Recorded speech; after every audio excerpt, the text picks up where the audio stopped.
लंकापति रावण का बेटा मेघनाद बड़ी क्रोध से भरकर अपने कक्ष में युद्ध भूमि में जाने के लिए तैयार हो रहा था। जब से उसे चाचा कुंभकर्ण की मृत्यु की खबर मिली थी, उसे एक पल का चैन नहीं था। कवच पहनते हुए उसकी सांसें तेज हो चली थी, आंखें प्रतिशोध की ज्वाला से धटक रही थी। रघुवंशियों, आ रहा हूं। मैं तुम्हारा काल बनकर अपने एक एक राक्षस की हत्या का प्रतिशोध लूंगा, जिसे देखकर आर्य भूमि की आने वाली पीढ़ियां राक्षसों के नाम से थर थर कांप उठेगी। तभी मेघनाद के कक्ष में उसकी माता मनुद्री आई। उसका चेहरा भय और चिंता से सफेद हो चला था। रुक जाओ पुत्र, मत जाओ युद्ध भूमि में। मैं पहले ही नराना तक अति गए गृहस्थ जैसे वीर पुत्र को खो चुकी हूं। मैं तुम्हें खो नहीं सकती। कैसा दुर्भाग्य है मेरा माता, जिसके शौर्य और पराक्रम से तीनों लोग कांपते हैं, जिसके सामने देवता तो क्या खुद ब्रह्मा और विष्णु भी नहीं टीक सकते। उस अति महारथ योद्धा की माता होकर ही उसकी विजय पर विश्वास नहीं। मुझे तुम पर विश्वास है पुत्र, लेकिन अपने भाग्य पर नहीं। तुम्हारे पिता इस बार अधर्म की साड़ी मर्यादा पार कर दी है। वे विष्णु के अवतार श्री राम की पत्नी का हरण कर लाए हैं। उनकी वासना का फल मेरे पुत्र अपनी जान देकर क्यों भुगते? माता, तुमको किसने कह दिया कि वो विष्णु के अवतार है? आप भी सुनी सुनाई बातों में आ जाती है। और क्या आप पिता को इतना भी समझ नहीं पाई कि उन्होंने सीता का हरण उनमें आसक्ति के कारण नहीं किया? वो तो उस राम के विरुद्ध उनकी लड़ाई का एक मोहरा है। राम सालों से हमारे राक्षसों को वन क्षेत्रों में चुन चुन कर मार रहा था। पिताजी ने तो उसकी कमजोर नस का पता किया और सीधा उस पर प्रहार किया। देखो कैसे तड़पता हुआ लंका आया है, मगर यहां से जिंदा वापस नहीं जाएगा।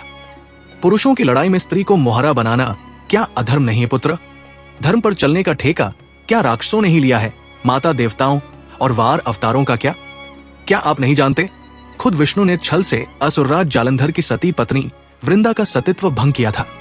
तब कहा गया था उनका धर्म। क्या राम ने छल से बालिका वध नहीं किया? माता, धर्म अधर्म, सत्य असत्य की परिभाषाएं इंसान नहीं परिस्थितियां तय करती है। और आज की परिस्थितियों में मेरा धर्म यही है कि मैं पूरी निष्ठा और शक्ति से अपने पिता का साथ दूं। एक माँ को एक योद्धा की बातें समझ नहीं आती बेटा। मैं बस इतना जानती हूँ कि एक धर्म युद्ध है जो श्री राम और तुम्हारे पिता के बीच लड़ा जा रहा है। जो श्रीराम की तरफ होगा उसे स्वर्ग मिलेगा, उसकी मुक्ति होगी, और जो लंकेश के साथ होगा वो युद्ध भूमि में मिट्टी में मिल जाएगा, उसकी मुक्ति कभी नहीं होगी। मुक्ति का मार्ग अकेले ही तय करना होता है बेटा, कोई अपना साथ नहीं जाता।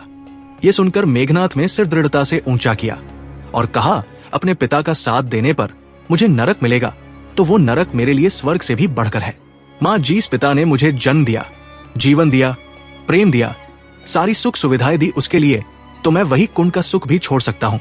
माँ, मैं काका विभीषण की तरह कुल घाटी बनकर जीने की बजाय मृत्यु को चुनना बेहतर समझता हूँ। अब मुझे आज्ञा दो। माता, युद्ध भूमि में मेरे पिता को मेरी जरूरत है। मेघनाथ मंदोदरी को रोता हुआ छोड़कर कक्ष से निकल गया। उसके सामने कोई दूसरा रास्ता नहीं था, क्योंकि उसने कभी उसका दूसरा रास्ता देखा ही नहीं था। उसका एक ही धर्म था, अपने रिश्तों को, अपने कर्तव्यों को पूरी निष्ठा से साथ निभाना। ऐसा ही था लंकापति रावण का पुत्र मेघनाथ। रावण से भी अधिक बल सारी इंद्र को जीतने वाला इंद्रजीत, तीनों महाशस्त्र पशुपात, विष्णुवस्त्र और ब्रह्मास्त्र को साधने वाला अति महारथी योद्धा, नागपाश और सारी मायावी शक्तियां का अकेला स्वामी, फिर भी उसके लिए अब सारी प्राप्तियों और सुखों से बढ़कर था। पिता के लिए हंसते हंसते मृत्यु को गले लगा लेना कौन नहीं चाहेगा? ऐसा पुत्र रावण ने ऐसे ही पुत्र की कामना की थी। इसीलिए जब वो मेघनाथ के जन्म से पहले उसके लिए खुद जन्म कुंडली बना रहा था, वो भी अपनी शर्तों पर, और वहां पर आई और ने कहा, आप ये कैसी ज्योतिष गणना कर रहे हैं? आकाश की अजीब दशा इसलिए है, रावण बोला मंदोदरी, क्योंकि मैंने सभी 9 ग्रहों को अपनी शक्ति से कैद कर लिया है और अपने आने वाले पुत्र की जन्म कुंडली के लिए एकादश भाव में खड़ा कर दिया है। मंदोदरी ने कहा, मगर आपने ऐसा क्यों किया? ग्रहों को कैद करने तो सृष्टि का संतुलन बिगड़ जाएगा। अगर मेरे कहने से ग्रह अपनी चाल नहीं बदलेंगे तो मैं जबरन बतलाऊंगा, तभी मेरा आने वाला पुत्र अजर, अमर और त्रिलोकी का विजेता होगा। संसार में उसके जैसा कोई भी दूसरा नहीं होगा। तो मंदरुद्दीन ने कहा, यदि फिर भी वो ठीक उसी लग्न ग्रह नक्षत्रों के समय पैदा नहीं हुआ तो रावण ने कहा, उसको होना ही होगा। मैं ऐसा अचूक तांत्रिक यज्ञ करूंगा कि वो ठीक इसी ग्रहदशा के समय घर से बाहर आएगा। रावण सिर ज्योतिष विज्ञान का विशेषज्ञ नहीं था, तंत्र मंत्र का भी था। उसके पास ऐसी तांत्रिक और मायावी शक्तियां थी जिससे वो सब कुछ अपने हिसाब से नियंत्रित कर लेता था, यहां तक कि अपने पुत्र का जन्म भी। लेकिन ग्रहों के देवता भी तैयार थे रावण के इस खेल को बिगाड़ने के लिए। इसीलिए जैसे ही उनके पुत्र का जन्म हुआ, शनिदेव एकाएक एकादश भाव से द्वादश भाव में आ गए। इस कारण रावण के पुत्र के अजर अमर होने के लिए जरूरी गृहच्छा पूरी ना हो सके, फिर भी उसके यहाँ ऐसा पुत्र है जन्मा जिसकी कुंडली बता रही थी कि वो महाशक्तिशाली, महापराक्रमी, अपने परिवार, माता पिता, पत्नी से प्रेम करने वाला और दुश्मनों का नाश करने वाला वीडियो योद्धा होगा।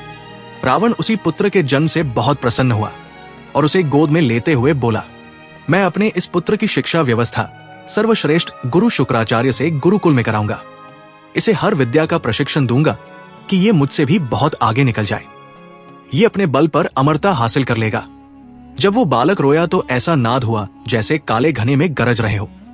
उसे सुनकर मनोत्री बोली, स्वामी, हम इसका नाम मेघनाद रखेंगे। देखो कैसे जन्म लेते ही मेघना की तरह उसने गर्जना की है, मेघनाद।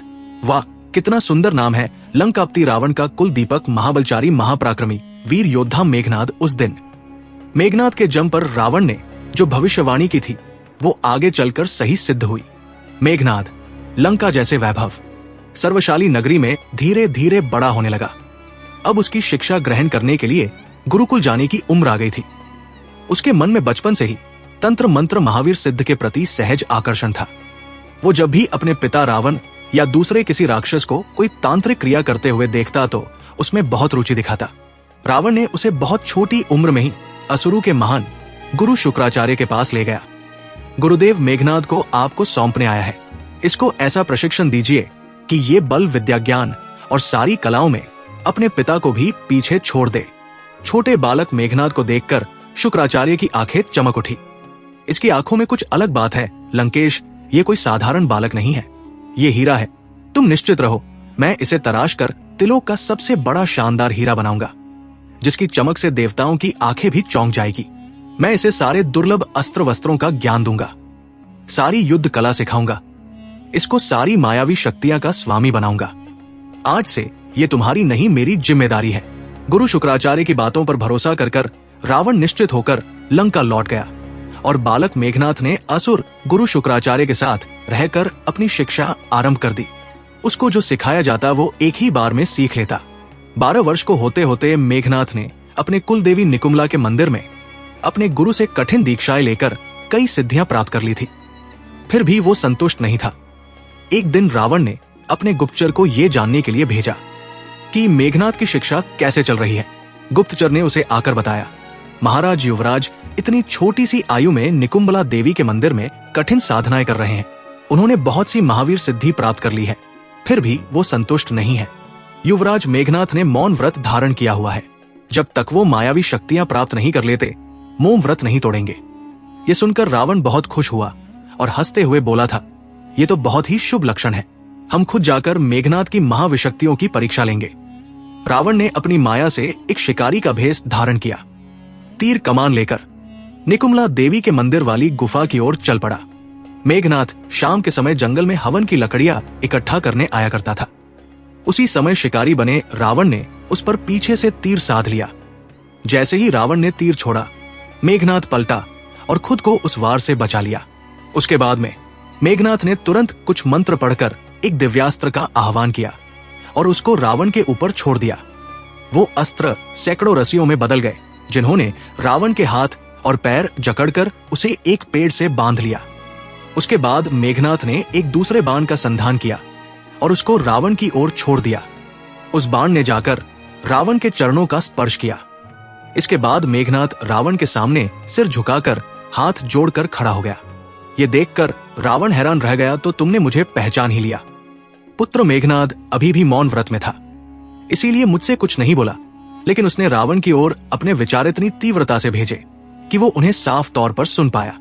मैं इतना ही कह रहा था, अगर आप यहाँ पर हवा बनकर भी आते तो मैं आपको पहचान लेता।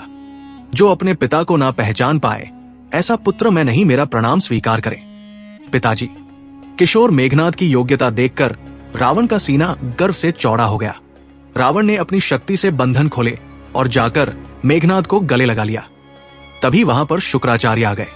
क्या कहो लंकेश, कैसी रही मेरी शिष्य की परीक्षा? संतुष्टि हुई तुम्हें या नहीं गुरुदेव? आज मुझे विश्वास हो गया, मेरा बेटा महावीर शक्तियां और युद्ध कला में मुझसे भी ज्यादा प्रवीण होगा। आप इस पर अपनी कृपा बनाए रखें। इस पर तो स्वयं महादेव की कृपा है। लंकेश अब ये महादेव शिव की ऐसी कठिन तपस्या करने जा रहा है जिसके परिणाम में इसको वो सब कुछ मिलेगा जो तुम्हारे पास भी नहीं है।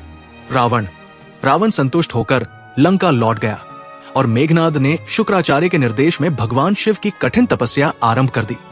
मेघनाद की कठोर तपस्या देखकर प्रसन्न होकर भगवान शिव ने उसे कई सारे अस्त्र, शस्त्र, शक्तियां और सिद्धियां प्रदान की। मेघनाद की सीखने की यात्रा अभी रुकी नहीं थी। विवाह होने तक उसने अपने गुरु शुक्राचार्य के साथ तांत्रिक यज्ञ और तपस्या आदि कर तीनों तरह के सबसे शक्तिशाली अस्त्र, पार्शुपास्त्र, विष्णु अस्त्र और ब्रह्मास्त्र पा लिए थे। इनमें पार्शुपास्त्र भगवान शिव का अस्त्र था, विष्णु अस्त्र भगवान विष्णु का मास्त्र, भगवान ब्रह्मा का अस्त्र था। उस समय वो अकेला ही था जिसने इन तीनों शक्तिशाली अस्त्रों को साथ लिया था। इन अस्त्रों को पाने के बाद गुरु शुक्राचार्य ने मेघनाद से कहा, मेघनाद, इन अस्त्रों का उपयोग तभी करना चाहिए जब कोई दूसरा उपाय शेष ना बचे। युद्ध में ये अंतिम अस्त्र होते हैं। जो इनसे बच गया समझ लो उसे कोई नहीं हरा सकता। तुम भी नहीं गुरुदेव, इस संसार में कोई ऐसा है जो इन अस्त्रों से भी बच सकता है। इन तीनों अस्त्रों के स्वामी ब्रह्मा, विष्णु और स्वयं महेश, उन पर इन अस्त्रों का कोई प्रभाव नहीं होगा। साथ ही उनके निकट रहने वाले परम भक्तों पर भी इनका कोई प्रभाव नहीं होगा, जैसे शेषनाग, नंदी आदि। मगर तुम्हें इनकी चिंता करने की कोई जरूरत नहीं। तुम्हें कभी भी उन पर इन अस्त्रों के प्रयोग की आवश्यकता नहीं पड़ेगी। इसके बाद शुक्राचार्य ने मेघनाद से ऐसे कठिन महायज्ञ करवाए जो संसार में भगवान विष्णु और भगवान शिव के अलावा और कोई करने में समर्थ नहीं था। इस तरह मेघनाद अकेला ऐसा राक्षस योद्धा था जिसने सारे अस्त्र, सारे शस्त्र और सारी मायावी शक्तियां को अपने पुरसाद और कठिन साधनाओं से साध लिया था और अति महारथी कहलाया था। उस समय संसार में सिर्फ दो ही ऐसे महायोद्धा थे जो अति महारथी थे। एक थे महान ऋषि और विष्णु अवतार परशुराम और दूसरे थे महादेव शिव के रुद्र अवतार हनुमान।